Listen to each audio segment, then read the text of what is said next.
Muy buenos días, chicos. Lo que vamos a ver ahora es la clase sobre la gracia santificante. Le puse de subtítulo Dios en la vida de los hombres, porque al final se trata de eso. La gracia no es otra cosa que la presencia de Dios mismo en la vida humana.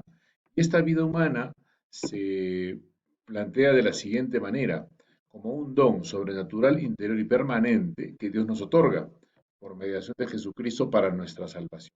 La gracia santificante, la presencia de Dios en la vida humana, según el cristianismo, pasa exclusivamente a través de Jesucristo. Es imposible recibirla, conocerla y obviamente que actúe en nosotros si no recibimos a Jesucristo en nuestras vidas.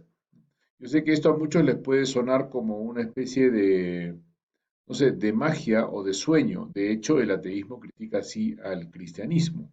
Pero lo cierto es que dentro de la razonabilidad o la racionalidad de la fe cristiana, se trata básicamente de eso, de recibir el don sobrenatural de Jesucristo presente en la vida humana. El cristianismo no es una receta moral, tampoco es una especie de manual para superarse uno mismo.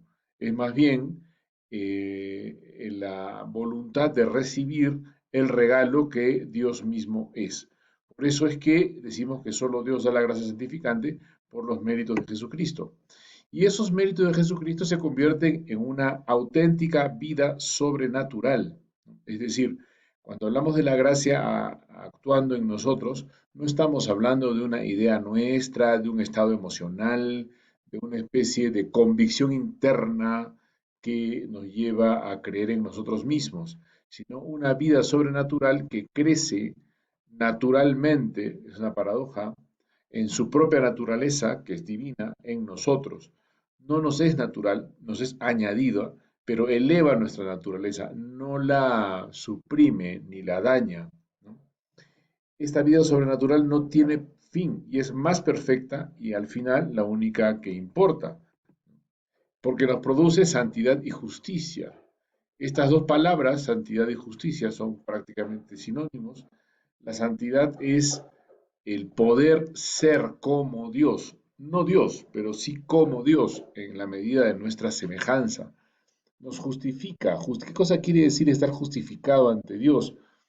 Poder estar delante de Dios en su amor y no tener vergüenza de nada, ¿no? Por eso es que la justicia es la purificación del pecado. Por eso también se dice que la gracia nos hace hijos de Dios, realmente lo somos. Buena parte del Evangelio se concentra en esto. Jesucristo se presenta como el Hijo de Dios por quien nosotros nos hacemos hijos adoptivos de Dios a través de esta naturaleza sobrenatural que es la gracia, es la naturaleza divina. Al mismo tiempo, al ser hijo de Dios, nos hacemos hermanos de Cristo para compartir con Él su naturaleza. De hecho, Él padeció y murió para conseguir nuestra salvación y nuestra salvación consiste en nuestra fraternidad con Jesucristo. Y claro, si somos hijos del Padre y hermanos de Cristo, somos también hijos de María. Y aquí entra todo un tratado muy grande que es el tratado de Mariología. La Mariología básicamente es un tratado sobre el ser humano. ¿Por qué? Porque María es la primera persona humana que recibe el don de la salvación, el don de la redención. Y por lo tanto podemos decir que ella es la primicia de la salvación de los hombres y todo lo que pasa con ella va a pasar con cada uno de nosotros. Básicamente convertirnos como ella en templos de la Trinidad, ¿no? Si ustedes recuerdan una de las primeras clases que tuvimos en Teología 2, hablábamos de la inhabitación de Dios entre sí, entre las personas entre sí, lo que se conoce también como la perijóresis o circuncesio en latín, que es la inhabitación de las personas entre sí. ¿Por qué? Porque las personas divinas no tienen límites. De la misma manera, Dios que no tiene límites, viene a habitar en cada cristiano, dentro de los límites corporales y físicos del cristiano. Dios, por el misterio sobrenatural de la gracia, vive en cada uno. Y eso es justamente lo que motiva la oración, que es indispensable, porque es como la respiración sobrenatural del alma. Sin la oración, evidentemente, la gracia nos es incomprensible y por lo tanto invivible. La oración ya es una gracia, pero que al mismo tiempo pide la gracia. Entonces, este es, por así decir, el fondo del cristianismo. Repito, el cristianismo no es un plan de crecimiento o perfección moral. No lo es. Evidentemente tiene un correlato moral, evidentemente nos indica una vida moral concreta, pero es antes que nada aceptación y petición de la gracia.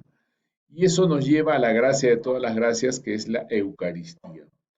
Justamente la Eucaristía es el sacramento en el cual Jesucristo se hace realmente presente para el cristiano.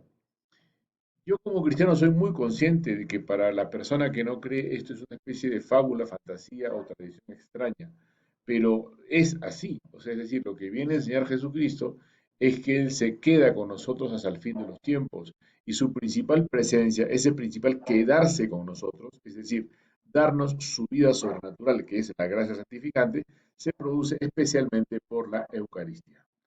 Listo, chicos, nos veremos entonces en la próxima clase.